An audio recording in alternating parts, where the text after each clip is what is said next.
नमस्कार विद्यार्थी मित्रांनो, विषय मराठी.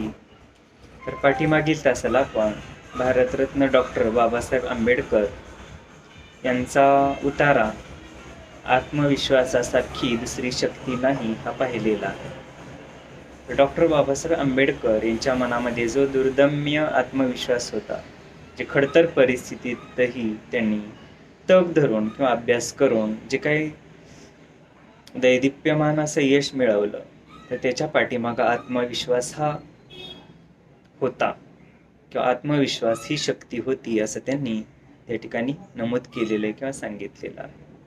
तर आजच्या तासाला आपण व्याकरणामधील जो पुढील घटक आहे तो या ठिकाणी पाहणार आहोत.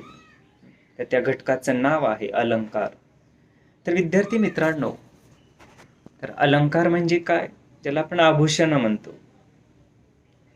उदाहरणार्थ आपणाला सांगता येईल, जसं आपण गळ्यामध्ये किंवा हातामध्ये किंवा हल्ली आपण पाहतो कानामध्ये मुलांचा जर विचार केला तर असे वेगवेगळे अलंकार घालत असतो. कशासाठी? तर आपण चांगलं दिसावं असं प्रत्येक व्यक्तीला वाटत असतं. जे अलंकार घालणं, जे एक प्रकारे आपली शोभा वाढवणं हा उद्देश त्या ठिकाणी असतो.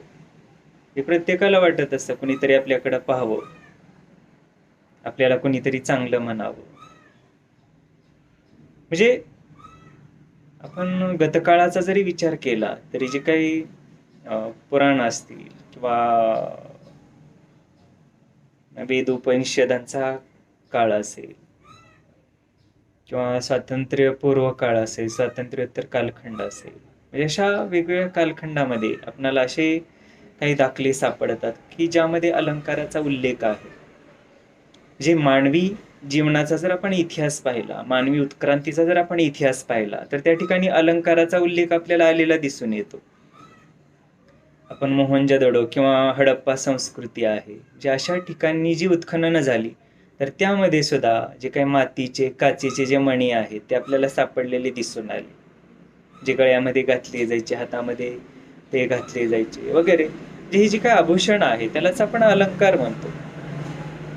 जे अलंकार घालणं, ज्याला आपण दागिने म्हणतो, जसं दागिन्यानं आपल्या सौंदर्यामध्ये भर पडते, त्याच पद्धतीनं आपणाला या ठिकाणी भाषेचे अलंकार सुद्धा या ठिकाणी महत्त्वाचे आहेत असं म्हणता येईल. जसं आपण स्वतःला नटवतो दागिन्याने, त्याच पद्धतीनं भाषेला सुद्धा अलंकाराने नटवलं जातं. अलंकारयुक्त जर भाषा असेल तर ती भाषा निश्चितच नटलेली आहे असं आपणाला म्हणता येईल. अनेक लेखक कवींनी या अलंकाराचा उपयोग आपल्या साहित्यामध्ये केलेला आहे किंवा साहित्य रचनेसाठी त्याचा वापर केलेला आहे. मित्रांनो, सरळ सरळ सांगितल्यानंतर ते लोकांच्या लक्षात येत नाही. मात्र ते जेव्हा आपण अलंकारिक भाषेतून सांगतो तेव्हा त्याच्यातील गोडवा वाढतो, ते कानाला सुद्धा ऐकायला बरं वाटतं. त्याच पद्धतीनं त्या एकूण भाषेचं सौंदर्य वाढतं त्या ठिकाणी. येतं लक्षात? म्हणजे यालाच आपण भाषेचे अलंकार म्हणतो. शब्द अलंकार, अर्थ अलंकार असे प्रमुख अलंकाराचे 2 प्रकार या ठिकाणी आहेत. तर आपल्याला अभ्यासासाठी या ठिकाणी यावर्षी 4 अलंकार किंवा त्याचे प्रकार या ठिकाणी ठेवलेले आहेत. पहिला अलंकार आहे अनन्वय, त्यानंतर अतिशयोक्ती आहे, की अपणहुती आहे आणि अर्थांतरन्यास असा चौथा अलंकार आहे. तर पाहूया. तर मित्रांनो, जी आपली भाषा आहे ती अलंकार प्रचूर असली पाहिजे, ज्याच्यामध्ये गोडवा येतो, ज्याच्यामध्ये रस, ताल, गेयता येते, ज्याच्यामध्ये अलंकारिकता असते. तर अशी भाषा सर्वांना ऐकायला, वाचायला किंवा श्रवणासाठी म्हणूया आपण, त्या ठिकाणी बरी वाटत असते. पण आपणाला या अलंकाराचा वापर एक भाषेचे अभ्यासक म्हणून या ठिकाणी निश्चितपणे कसा करता येईल, हे अलंकार म्हणजे काय आहे, ह्या अलंकारामुळं भाषेची शोभा कशी वाढते, या अलंकारामुळं त्याच्यामध्ये असणारा जो अर्थ आहे किंवा गर्भित अर्थ तो कशा पद्धतीने वाढण्यासाठी मदत होते, तर हेही आपणाला या ठिकाणी लक्षात येण्यासाठी मदत होते. तर मित्रांनो, निश्चितच आपले जे काही लिखाण आहे, आपली बोलीभाषा जी आहे, तर तिचा दर्जा जर वाढवायचा असेल तर त्या ठिकाणी अलंकाराचा उपयोग आपण केला पाहिजे. अलंकारिक भाषा आपण उपयोगात आणणं, वापरणं आवश्यक आहे असं आपणाला या ठिकाणी म्हणता येईल. तर पाहूया आपण मित्रांनो, पहिला जो अलंकार आहे तो आहे अनन्वय अलंकार. या ठिकाणी व्याख्या अशी आपणाला करता येईल की उपमेयाला दुसऱ्या कशाचीच उपमा देता येत नसेल, म्हणजे जेव्हा उपमेयाला उपमेयाचीच उपमा दिली जाते तेव्हा अनन्वय अलंकार होतो. इथे लक्षात मित्रांनो, जे उपमेय हे उपमेयच आहे, त्याला कुठली कशाची दुसऱ्या उपमानाची गरज नाही किंवा आवश्यकता नाही. उपमानाची कुठलीही गरज नसते. तेव्हा जो त्या वाक्यामध्ये जो अलंकार होतो तर त्या अलंकाराला आपण अनन्वय अलंकार असे या ठिकाणी म्हणतो. लक्षात ठेवा, उपमेयाला दुसऱ्या कशाचीच उपमा देता येत नाही. उपमेयाला फक्त उपमेयाचीच उपमा देता येते. तर त्या ठिकाणी होणारा अलंकार हा अनन्वय अलंकार असतो. तर विद्यार्थ्यांनो, या ठिकाणी काही उदाहरणं दिलेली आहेत, पाहूया आपण. किंवा अगोदर वैशिष्ट्य बघूया. बघा, पहिलं वैशिष्ट्य दिलेलं आहे अनन्वय अलंकाराचं. उपमेय एखाद्या गुणाच्या बाबतीत अद्वितीय असतं. अद्वितीय म्हणजे काय? दुसरं कोणी तसं नाही, किंवा दुसऱ्या कुठल्याही गोष्टीची त्या उपमेयाला उपमा देता येत नाही, म्हणून त्याला अद्वितीय असं म्हटलेलं आहे.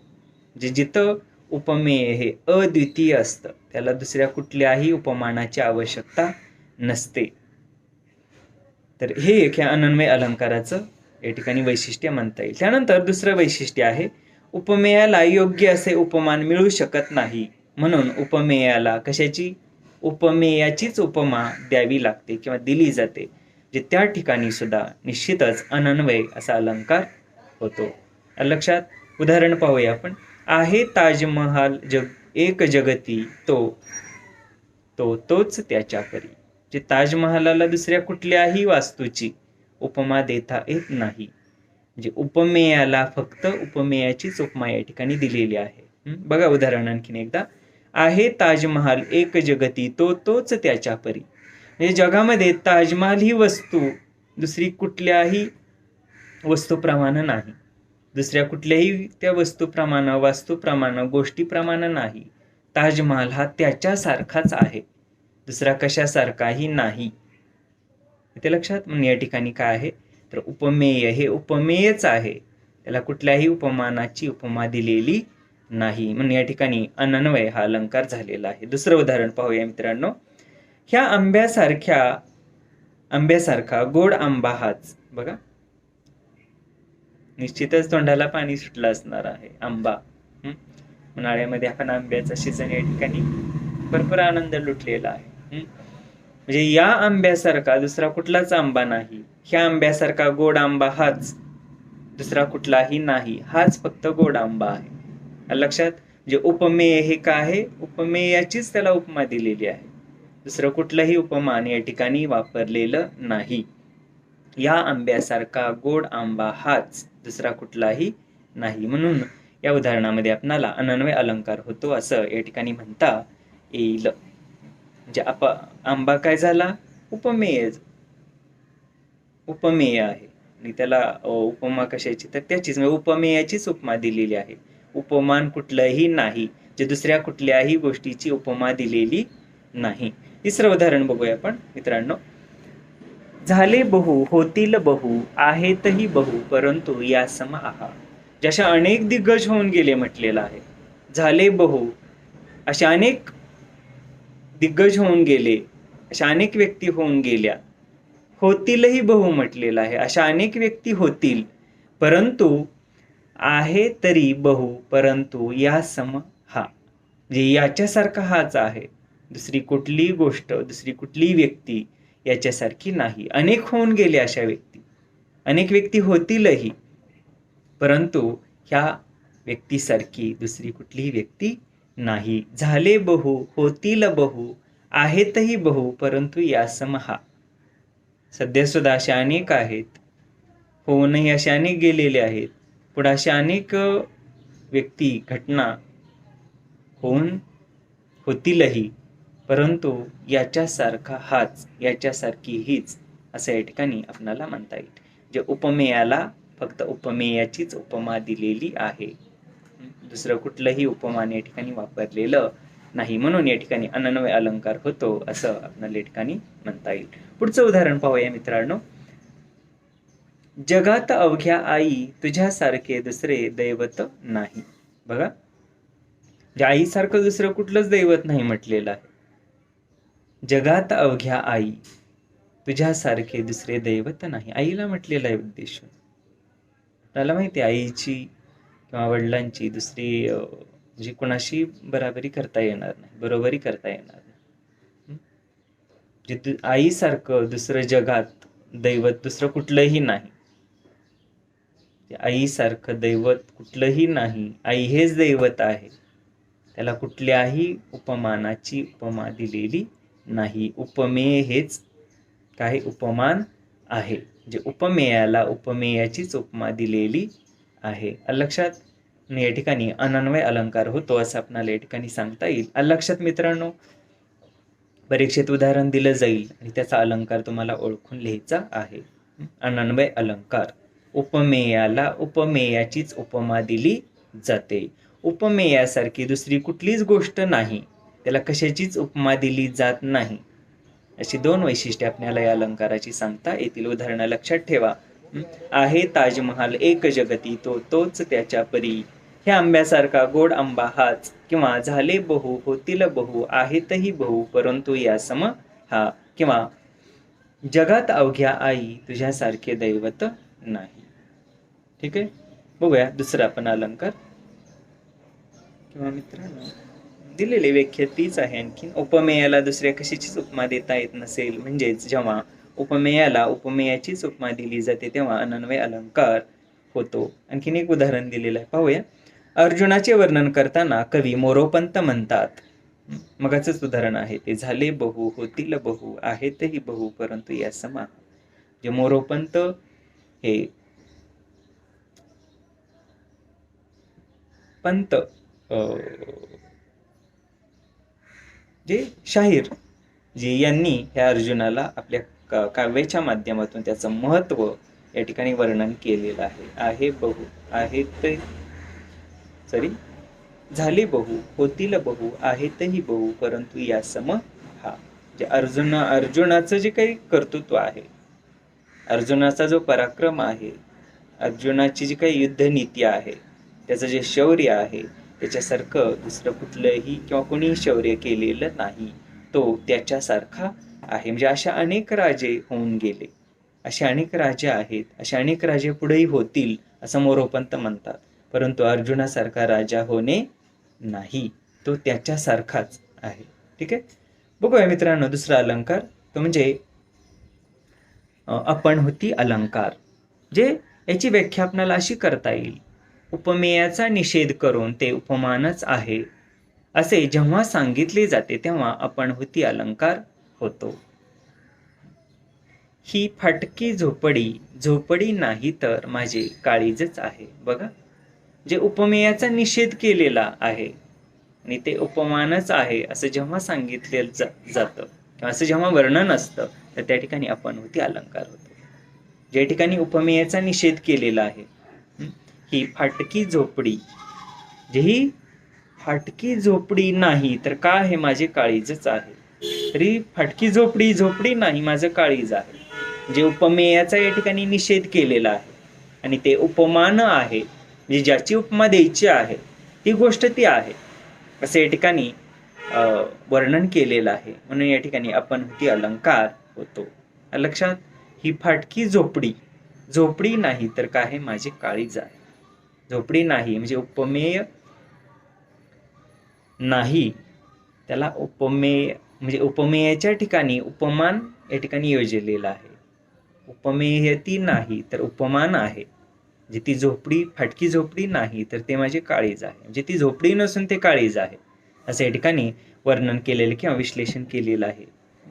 त्यानंतर न हे नयन पाकळ्या उमलल्या सरोजातील, न हे वदन चंद्रमा शरदीचा गमे केवळ. बघा, म्हणजे हे डोळे नाहीत म्हटलेलं आहे.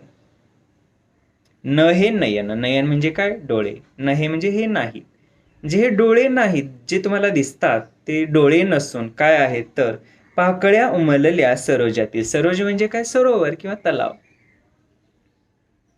त्या तलावामध्ये जे कमळ आहे त्या कमळाच्या पाकळ्या उमललेल्या आहेत असं कवी या ठिकाणी म्हणतात. जे उपमेय हे उपमेय नाही तर ते उपमान आहे. न हे नयन हे डोळे नाहीत तर पाकळ्या उमलल्या सरोजातील.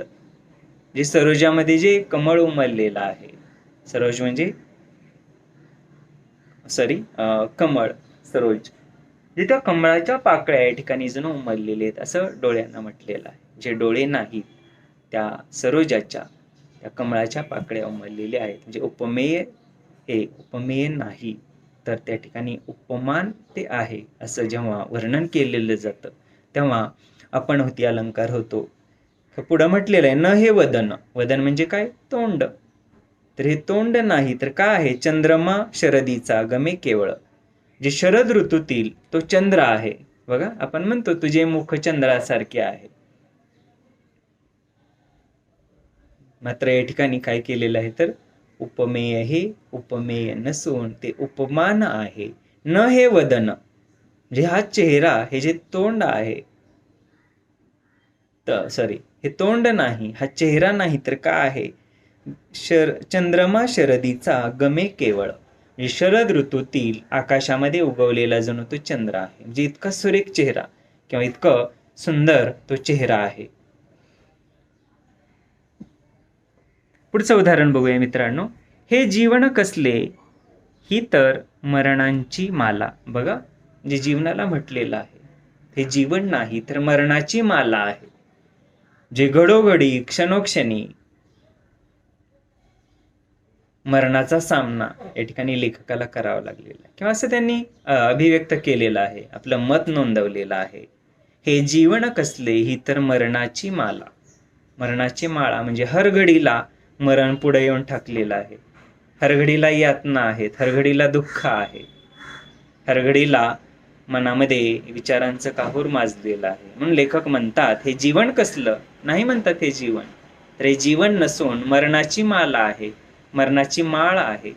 कधी जीवन संपेल काही सांगता येत नाही, कधी मरण येईल काही सांगता येत नाही. हरघडीला संकटाचा सामोरा करावा लागतो. आलं लक्षात? म्हणजे या ठिकाणी आपणाला काय केलेलं आहे तर लेखकानं उपमेयाचा निषेध करून ते उपमानच आहे असं या ठिकाणी भाकीत केलेलं किंवा वर्णन केलेलं आहे. तसंच पुढचं उदाहरण आहे, हा नवरा नसून कसाईच आहे. हा नवरा नाही तर कसाई आहे. कसाई म्हणजे काय? कसाब, जो जनावरांना काय, जिवंत जनावरांना तो मारतो, जिवंत जनावराची तो कत्तल करतो, त्याला कसाई म्हणतो आपण. तर असे या ठिकाणी आपल्याला सांगता येईल. ठीक आहे. तर खाली चार्ट दिलेला आहे बघा, त्या उदाहरणादाखलच पहिल्या ओळीतील उपमेय व उपमान सांगा असं म्हटलेलं आहे. न हे नयन पाकळ्या उमललेल्या सरोजातील. जे नयन हे काय आहे? उपमेय आहे. तर उपमान कुठला आहे? सरोजातील पाकळ्या. बरोबर. दुसऱ्या ओळीमध्ये उपमेय कुठला आहे? न हे वदन म्हणजे वदन हे उपमेय आहे आणि उपमान कुठला आहे? चंद्रमा शरदेचा गमे केवळ. म्हणजे चंद्रमा म्हणूया आपण उपमान, म्हणजे शरद ऋतूतील आकाशामध्ये उगवलेला चंद्रमा असं उपमान आहे ते, म्हणजे चंद्रमा. लक्षात? तर ह्या आपण होती अलंकाराची काही वैशिष्ट्ये दिलेली आहेत, बघूया आपण. उपमेयाला लपवले जाते. न हे वदन जे काय केले? उपमेय लपवलेलं आहे, हे वदन नाही म्हणजे हा चेहरा नाही तर काय आहे? चंद्रमा शरदीचा गमे केवळ. तर हा शरद ऋतूतील आकाशामध्ये उगवलेला चंद्रमा आहे, चंद्र आहे. जे उपमेयाला लपवलं जातं हे आपण होती अलंकाराचं पहिलं वैशिष्ट्य आहे. त्यानंतर दुसरं वैशिष्ट्य आहे मित्रांनो, उपमेय असूनही ते उपमेय नाही तर उपमान आहे असे सांगितले जाते. बरोबर आहे. उपमेय आहे कुठलं? हे जीवन कसले म्हणजे जीवन हे उपमेय आहे, परंतु ते उपमेय नाही असं सांगितलेलं आहे. तर काय आहे? उपमान आहे असं सांगितलेलं आहे. ही तर मरणाची माला. ठीक आहे. जे उपमेय असूनही ते उपमेय नाही असं सांगितलं जातं, म्हणजे त्या ठिकाणी सुद्धा आपण ती अलंकार होतो. वरती आपण पाहिलेलं न हे नयन, जे उपमेय नयन आहे परंतु ते लपवलं नाही असं सांगितलेलं आहे. उपमेय नाही जे न हे नयन का आहे तर पाकळ्या उमलल्या सरोजातील, जे त्या कमळाच्या पाकळ्या आहेत असं म्हटलेलं आहे. म्हणजेच उपमेय असूनही ते उपमेय नाही तर उपमान आहे असं या ठिकाणी सांगितलं जातं. त्यानंतर पुढचं वैशिष्ट्य आहे उपमेयाचा निषेध केला जातो. न हे नयन म्हणजे झाकलेलं आहे उपमेय. निषेध करणं म्हणजे काय? विरोध करणं. न हे नयन, न हे मुख, किंवा न ही झोपडी, न हे जीवन किंवा हे जीवन नाही, म्हणजे उपमेय झाकलेलं आहे, उपमेयाचा निषेध केलेला आहे. तर हे सुद्धा तिसरं वैशिष्ट्य आपल्याला सांगता येईल. आणि चौथं वैशिष्ट्य आहे निषेध दर्शवण्यासाठी न, नव्हे, नोहे, नसे, नाही असले शब्द या ठिकाणी या उदाहरणामध्ये आलेले असतात. आपण हे पाहिलेलं आहे. न हे, न शब्द आलेला आहे. न हे वदन, न हे नयन, किंवा न ही झोपडी, किंवा न हे जीवन, म्हणजे असे न, नाही, नको, नव्हे, नसे असले शब्द ज्यावेळेस त्या किंवा अशा वाक्यामध्ये येतात. म्हणून अपनहुती अलंकाराचं हे सुद्धा एक महत्त्वाचं वैशिष्ट्य आहे असं आपणाला सांगता येईल. ठीक आहे. आणखीन एकदा व्याख्या बघूया मित्रांनो. उपमेयाचा निषेध करून उपमेय हे उपमानच आहे असे जेव्हा सांगितले जाते तेव्हा अपनहुती अलंकार होतो.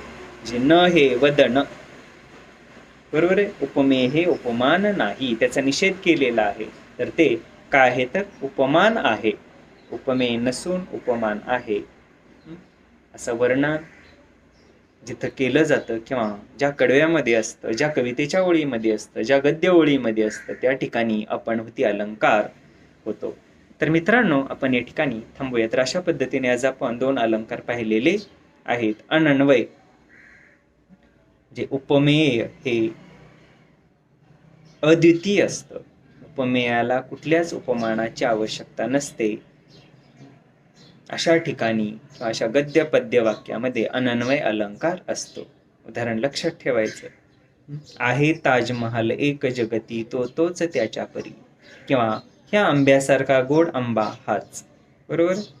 त्यानंतर दुसरा अलंकार आपण पाहिलेला आहे. कुठला तर अपनहुती अलंकार, जे उपमेय हे उपमान, उपमेय हे उपमेय नसून ते उपमानच आहे असं जिथं वर्णन केलं जातं किंवा असं जिथं आपल्याला ज्या गद्य पद्य वाक्यामध्ये दिसून येतं त्या ठिकाणी अपनहुती अलंकार होतो.